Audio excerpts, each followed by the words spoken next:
네, 안녕하십니까. 이번 시간에는 그 시네마 4D에서요. 기본적으로 이제 애니메이션이 시작을 하실 때 그 키프레임과 관련된 거, 그리고 모션 패스와 관련된 거.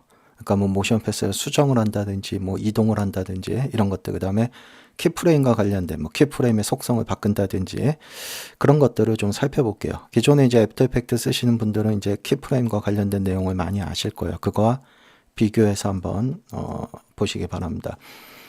자, 먼저 제가 오브젝트를 하나 간단하게 만들고, 자, 얘를 이제 애니메이션을 잡기 위해서 키프레임을 찍어야죠. 자, 키프레임 찍는 방법은 여러 가지가 있습니다.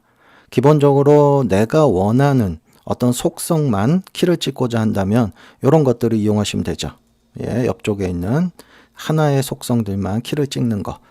자, 그런데 이제 또 하나의 방법은, 물론 오토로 찍는 거 말고요. 내가 이쪽에서, 이 타임라인 쪽에서 보시면은 키를 찍을 수가 있어요. 내가 인위적으로 원하는 프레임에. 이때는 모든 속성이 다 키를 찍히죠. 이때 선택되는 속성은 이거죠. 포지션, 스케일, 로테이션. 예, 다 켜져 있기 때문에 여기에 다 키가 찍힙니다. 예, 근데 그런 게 아니고, 물론 뭐 여기서 끌 수도 있지만, 이렇게 되면 포지션에만 키가 찍혀요. 예, 그런데 이게 아니고, 난 내가 원하는 속성만 이 포지션, 스케일, 로테이션 중에 난 예를 들어 X 혹은 뭐 그러니까 포지션의 X, 뭐 스케일의 Y, 뭐 로테이션의 H 얘네들만 나는 키를 찍고 싶다. 이걸 찍었을 때 이랬을 경우 쓰는 게 이거죠. 선택된 속성에서 오른쪽 클릭하시고 애니메이션에 보면 이겁니다. Add Keyframe Selection. 자, 얘를 선택을 하면은 이제부터 키를 찍으면 어디든 가서 내가 키를 찍으면 얘네들한테만 키가 찍힙니다. 자, 그래서 원하는 속성을 그러니까 그 속성에 키만 찍힐 수 있게 하는 게 그 메뉴입니다. 해제하는 거는 마찬가지로 가서 Remove Keyframe Selection 해주면 해제가 되고요. 자, 그렇다면 나는 이제 이걸 건드리지 않고 이걸로 하겠습니다. 그래서 얘네들 중에 이 포지션에만 키를 줄게요. 그래서 애니메이션의 포지션에만. 그래서 이건 그냥 굳이 신경 쓰지 않겠습니다. 자, 먼저 처음에 뭐 여기서부터 할까요? 키를 찍겠습니다. 포지션에만 키가 찍힐 거고요. 자, 그 다음에 이만큼 이동을 시키고 키를 찍어야 되는데 미처 내가 생각 못한 게 있어요. 먼저 CTR로 움직여야 되죠. 왜냐? 이동한 다음에 CTR로 움직이면 어떻게 됩니까? 다시 앞쪽으로 가버리죠. 또 움직여야 돼요. 자, 만약에 내가 얘를 움직였는데 미처 CTR로 움직이지 못했어요. 이랬을 경우에는 어떻게 하냐? Alt 키를 누른 상태에서 CTR을 드래그하면 됩니다.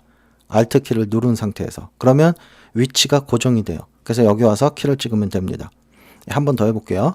내가 미처 CTR로 옮기지 못한 상태에서 이동을 먼저 시켜버렸어요. 뭐 이동이든 뭐든 하여튼. 자, 이랬을 경우에 얘를 그냥 드래그하면 다시 앞으로 가버리죠. 그래서 이러지 마시고 내가 미처 CTR 못 옮겼다 할 때 Alt 키를 누르고 드래그해서 CTR로 옮겨주고 여기에 키를 찍으면 됩니다. 자, 그 다음에 또 다른 방법을 볼게요. 이번에도 마찬가지 내가 이렇게 움직였어요. 그런데 미처 CTR에 못 옮겼어요. 근데 CTR에 옮기는 것도 귀찮아. 난 내가 원하는 곳에 그냥 바로 키를 주고 싶다 하면 컨트롤 키 누르고 그 부분을 클릭하면 여기 바로 키가 생겨버립니다. 그냥. 자, 다시 한번 해볼까요? 내가 예를 들어서 얘를 이만큼 옮겼어요. 네, 옮겼는데 미처 CTR에 못 옮겼고요. Alt 키 누르는 것도 귀찮고 나 여기에 무조건 키가 필요한데 컨트롤 키 누르고 클릭하면 여기에 그냥 바로 이 위치가 키프레임으로 만들어집니다. 이런 방법도 좀 이용을 해 보시고요. 자, 그 다음에 키프레임을 트윅하는 걸 한번 살펴볼게요. 내가 이렇게 키를 찍어 나가다가 얼마든지 중간에 모션 패스나 위치나 이런 게 잘못됐다면 반드시 트랜스폼 툴이 경우입니다. 이런 셀렉션 툴은 안 돼요. 뭐 이동 혹은 스케일이나 로테이션 이런 트랜스폼 툴이 선택된 상태에서 키프레임을 내 맘대로 트윅할 수가 있어요. 이동도 시킬 수 있고 뭐 위치가 잘못됐다면 바로바로 그 다음에 또 키프레임 이어서 작업할 수 있고요. 자, 근데 이때도 이제 보시면 내가 요 키를 찍고 싶은데 요걸 이동하고 싶은데 여기 보시면 요게 엑시입니다. 엑시 축을 표시하는 요것 때문에 방해를 받아요. 그죠? 쟤를 찍을 수가 없어요. 이랬을 때는 물론 뭐 화면 확대 축소하면서 이렇게 자동으로 얘가 사이즈가 조절이 되니까 이걸 할 수도 있지만 그게 아니라면 축을 가리는 걸 빨리 쓰면 좋겠죠. 그게 Alt D입니다. 단축키 Alt D. 네, 그래서 빨리빨리 트윅을 하시고 뭐 필요하다면 다시 Alt D를 눌러서 축을 보이게 만들고요. 자, 얘는 어떤 툴이든 다 돼요. 뭐 로테이션 툴 선택된 상태에서도 트윅은 할 수 있어요.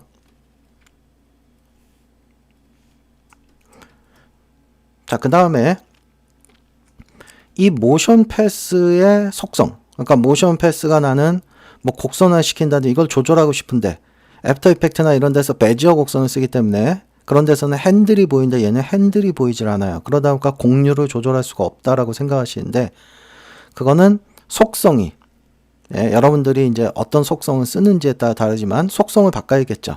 그래서 내가 요 키프레임을 선택을 하고 요쪽 어트리뷰트 창에 가서 보시면 속성 창에 가서 보시면 요쪽입니다. 이거 아니에요. 인터폴레이션. 물론 이걸로는 뭐 완전히 다 뭐 리니어냐 스텝이냐 이런 걸 바꿀 수 있는데 요거는 요 스텝이라는 거 여러분들 홀드 키프레임 같은 거예요. 홀드 키프레임. 중간이 보정을 안 합니다. 보관을. 어쨌든 요거 말고 요쪽에서 해주는 거예요. 요쪽. 요게 이렇게 처음에 가려져 있어요. 여러분들. 키 프리셋. 그래서 이 프리셋만 자꾸 건드리는데 이게 아니고 이걸 열어보시면 요쪽에서 조절해 주는 겁니다. 그래서 먼저 핸들이 안 보이는 이유는 얘 때문에 그래요. 오토 탄젠트가 체크되어 있기 때문에 핸들이 안 보이는 겁니다. 그래서 얘를 끄면 핸들이 보여요. 그래서 이 핸들로 조절할 수 있습니다. 곡률을. 그런데 또 하나 곡률을 조절하려고 하는데 이게 곡률이 어느 지점까지 가면 더 이상 조절이 안 됩니다. 그죠? 더 이상 변하질 않아요. 요건 뭐 때문에 그러냐? 얘 때문에 그런 겁니다. Remove Overshoot. 요거는 여러분들 기본적으로 체크가 안 돼 있어요. 여러분들이 시네마 4D를 기본 세팅 그대로 쓴다면 저 같은 경우는 인위적으로 제가 체크를 하고 쓰는 건데요. 어쨌든 요건 나중에 설명드리고요. 얘를 체크를 풀어야 내 마음대로 곡률을 원하는 만큼 꺾을 수가 있어요. 얘가 체크되어 있으면 제한이 걸려버립니다. 어느 일정 수준 이하에는 곡률이 변하지 않아요. 자, 그리고 중요한 건 이거죠. 내가 선택한 키프레임에 매번 바꿔줘야 돼요. 자, 보세요. 나 얘네들 전체를 다 바꾸고 싶다. 그러면 이 키프레임을 다 선택하면 좋은데 그게 안 돼요. 얘는 드래그 이 마키 툴로 이렇게 선택할 수가 없습니다. 이 오브젝트가 이동이 돼버리죠. 무브 툴이나 이런 거. 물론 다른 툴도 다 마찬가지예요.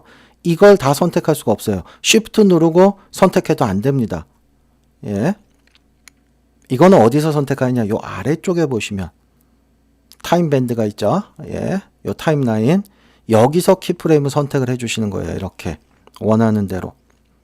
그러면 이쪽에다 멀티라고 뜨죠. 이건 뭐냐? 선택된 키가 여러 개 있다는 거죠. 그래서 얘를 한꺼번에 바꿔줄 수가 있어요. 자, 그런데 이것도 보세요. 키프레임이 많거나 키프레임이 뭐 이렇게 제가 이런 것들을 이렇게 보이고 안 보이고 이거에 따라서 어쨌든 이걸 선택하는 게 드래그해서 선택하는 것보단 아무래도 좀 더 편한 방법을 쓰는 게 좋겠죠. 그래서 시네마 4D는 또 하나 특징이 이거죠. 시네마 4D는 여러분들이 마우스 포인터가 올라가 있는 곳, 마우스 포인터가 올라가 있는 곳이 작업 영역이 됩니다. 그래서 여러분들 전체 선택의 컨트롤 A죠. 컨트롤 A를 여기서 마우스 포인터가 여기 올라와 있는 데서 컨트롤 A 누르면 오브젝트가 다 선택이 되고요. 이쪽에서 컨트롤 A 누르면 이쪽에서 다 선택이 되고요. 그렇기 때문에 여러분들이 예를 들어서 키프레임을 다 선택하고 싶다 그러면 이쪽 타임라인 이쪽에 마우스 포인터를 가져다 두고 컨트롤 A 누르면 이렇게 다 이 부분이 선택이 됩니다. 다시 한번 해볼게요. 만약에 내가 이렇게 돼 있으면 어떻게 되는지 한번 보세요. 전체는 90프레임인데 지금 보여지는 레인지 값은 48프레임까지만 해놨어요. 그러면 여기서 컨트롤 A 그럼 어떻게 됩니까? 전체 이 보여지는 레인지 구간이 아니고 이 전체 타임라인이 다 선택이 됩니다. 그러니까 여기 있는 모든 키프레임이 다 선택됐다라고 볼 수 있죠. 화면에는 얘만 선택된 것처럼 보이는데 그거 아니에요. 다른 겁니다. 그래서 여기서 오토 탄젠트 끄고 리무브 오버슈팅 끄고 그러면 전체 다 키프레임의 속성을 내가 바꾼 겁니다. 그럼 이제 선택해서 보시면 내 마음대로 핸들링을 할 수 있는 거예요. 자, 그 다음에 그럼 이렇게 선택된 요거는 뭐냐면 요거는 원래 스케일링을 하기 위한 겁니다. 키프레임의 스케일링을. 근데 이거를 전체 선택을 하면 나중에 풀기가 어려워요. 빈 곳을 찍어도 안 풀리고 자칫해서 잘못 움직이면 이렇게 얘가 이동이 되고 이래요. 그러니까 이런 단축키도 하나. 선택 해제하는 거. 예, 그거는 컨트롤 쉬프트 A입니다. 그래서 컨트롤 쉬프트 A. 이런 단축키는 좀 알아주시면 좋아요. 그래서 영역을 전체 선택해서 빨리 키프레임 전체를 선택을 하고 수정할 거 수정하고 선택을 풀고 키프레임은 그냥 아무데나 찍으면 풀립니다. 키프레임은 선택된 거는. 자, 그럼 방금 전에 봤던 이 구간을 선택하는 거, 이건 에어리어를 선택하는 건데요. 이거는 왜 하냐 그러면 요 구간을 내가 스케일링을 할 수 있습니다. 이렇게 스케일링을. 그래서 키프레임의 간격을 내가 뭐 빠르게 할지 느리게 할지. 그런데 얘도 단점은 있어요. 물론 지금은 이렇게 구간이 요만큼 선택됐으니까 빈 곳을 찍으면 풀립니다. 그런데 얘도 단점이라는 게 잘 보세요. 키프레임 여기서부터 여기까지 선택을 정확히 하고 싶다 해서 여기서부터 드래그하면 키프레임이 이동이 돼버리고요. 그죠? 그렇다고 밖에서부터 드래그해서 내가 조금만 벗어나면 스케일링을 할 때 어떻게 되느냐. 얘도 자칫하면 움직이게 됩니다. 그죠? 쟤도 움직이게 되죠. 자칫하면. 예, 그래서 예를 들어서 나는 어느 한쪽을 고정을 하고 싶다. 이랬을 경우에는 물론 선택을 잘하면 되는데요. 귀찮습니다. 그래서 제 판단에 스케일링을 정확히 하는 거는 오히려 타임라인 쪽에서 하시는 게 굉장히 좋아요. 그래서 타임라인 쪽에서 원하는 키만 선택하면 딱 그 부분만 선택이 되기 때문에 스케일링을 하면 전혀 그러니까 최종 거와 앞에 거는 이동하지 않습니다. 그래서 스케일링 할 때는 여기서 하시는 게 훨씬 좋으실 거예요. 어쨌든 요게 스케일링을 할 때 쓰는 거고 이거를 전체 선택하는 게 컨트롤 A고 푸는 게 컨트롤 쉬프트 A라는 거. 자, 그 다음에 이제 마지막으로 내가 이 모션 패스 전체 그러니까 전체 경로로 이동을 하고 싶다라고 해서 얘를 이동하면 이동이 됩니까? 안 되죠. 예. 그래서 이동하기 가장 좋은 방법은 애프터 이펙트에서 주로 이런 방법 많이 쓰죠. 페어런츠를 하나 만들어서, 그죠? 이 페어런츠를 이동을 시키는 거죠. 그러면은 모션 패스가 전체가 이동이 되고, 뭐 얘를 필요하다면 페어런츠를 회전을 시킨다든지, 예, 그러면 이렇게 모션 패스가 변한 것처럼 보여요. 그런데 문제는 이겁니다. 애프터 이펙트는 페어런츠를 풀면 이 위치, 이 속성, 변화된 속성 값을 그대로 유지를 하는데 시네마는 푸는 순간 어떻게 됩니까? 다시 돌아옵니다. 원래대로. 예, 그래서 시네마 4D에서 전체 키프레임의 뭐 위치나 회전이나 스케일링 하는 거는 이렇게 하는 게 아니고요. 이렇게 하지 마시고 툴 중에 애니메이션 모드라는 게 있습니다. 애니메이션 모드. 이 모드는 어디 있는 거냐면 여기에 있습니다. 툴에 보시면은 툴에 보시면 모드라는 곳에 보시면 여기 있습니다. 애니메이션. 그래서 얘를 체크를 해서 이 모드에서는 전체 키프레임을 트윅하는 거예요. 다시 말해서 내가 이동을 시키면 전체가 다 이동이 되는 거고요. 키프레임이. 스케일링을 하면 전체가 다 스케일링 되는 거고요. 로테이션 하면 전체가 다 로테이션 하는 겁니다. 이때 기준이 되는 축, 중심 축은 내가 이 실제 오브젝트가 위치한 곳, 여기가 축이 됩니다. 무슨 말이냐? 물론 위치는 뭐 이렇게 크게 상관이 없어요. 위치는 어디에 있든. 그런데 만약에 스케일링을 할 때 여기가 중심이 됩니다. 그래서 여기를 중심으로 줄었다 늘었다 해요. 난 이 부분이 싫다. 난 여기를 중심으로 하고 싶다 그러면은 오브젝트가 그쪽으로 가 있어야 됩니다. CTI 이동시켜서 애니메이션의 최종 끝으로. 그래서 이렇게 해야 여길 기준으로 조절이 돼요. 뭐 여길 기준으로 하고 싶다 그러면은 이거 옮겨서 이 부분을 기준으로. 로테이션도 마찬가지. 여기가 축이 되고 내가 끝으로 가면 끝이 축이 되고 아니면 내가 원하는 곳. 나 여기를 축으로 삼고 싶다. 뭐 여길 기준으로 조절하시면 됩니다.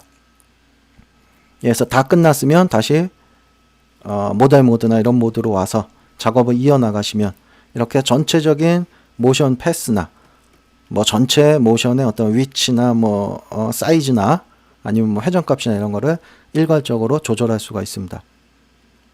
자, 나머지 이제 더 디테일한 애니메이션의 수정 같은 거는 아무래도 타임라인 쪽에서 하시는 게 좋습니다. 별도의 타임라인 윈도우에서 해서 뭐 그래프에서 작업을 한다든지 이런 것들은 이쪽에서 하시고, 이걸 열지 않을 만한 간단한 애니메이션 작업은 지금 알려드린 방법 정도만 숙지하시면 굳이 타임라인을 열지 않아도 어지간한 수정은 다 하실 수가 있을 겁니다. 자, 한번 연습해 보시기 바랍니다.